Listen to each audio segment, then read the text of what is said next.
د وطن پیغله په خپل وطن کې خانه په پردي وطن کې خانه شي مزدوره.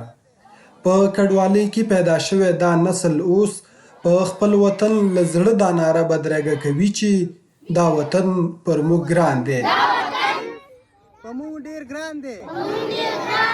د کونړ په سرکاڼو کې دا کوچنیان تازه د خپلو کورنیو سره یو ځای د خیبر پښتونخوا له چترال سیمې څخه هېواد ته راستانه شوي.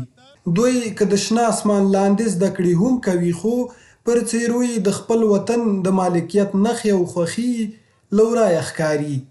دوی د اسلامي امارت له مشرانو غواړي چې د زده کړو مناسبې اسانتیاوې ورته برابرې کړي. یو داسې دی چې اووه نه مالته پاس شوي د لسم نه دولسم داسې ډېر ماشومان دي چې هغوی د تعلیم نه هلته محرومه شوي دي. نو ما داسې سوچ وکړو چې هسې دلته دی نو موږ دوی سره لږ لوستل وکړو یو څه زده کړي نو هر ورځ 2 ساعته 3.5 ساعته داسې یو دې ته دغه کوم لږ درس ورکوم.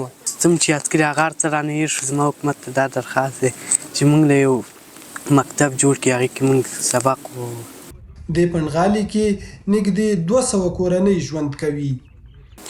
د وروستیو کې له ایران او پاکستان هیوادونو څخه ګڼې افغاني کورنۍ په خپله خوښه او یا هم جبري ډول هیواد ته راستنې شوي. ګڼې هغه یې دلته په خپلو پخوانیو مینو کې میشته شوي خو ګڼې نورې هغه چې نه یې په وطن د سر سیوری او نه مینه درلوده لکه د کونړ د سرکاڼو په شت او نورو سیمو کې یې همداسې په بیابان اړولي.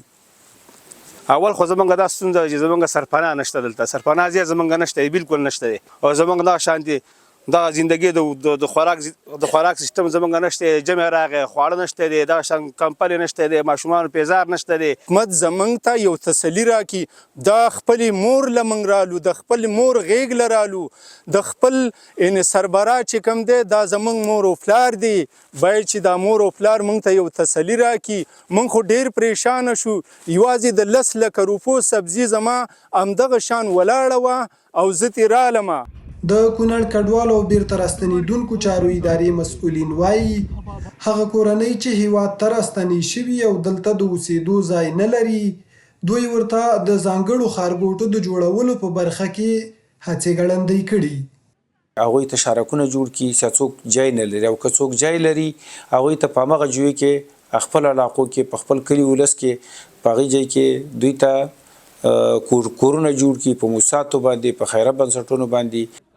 د کونړ کډوالو او بیرته راستنېدونکو چارو ادارې د معلوماتو له مخې د روان لمریز کال په اوږدو کې 4200 کورنۍ له پاکستان هیواد څخه په جبري ډول کونړ ته راستنې شوي چې له ډېرو سره د لومړنیو توکو مرستې هم شوي دي.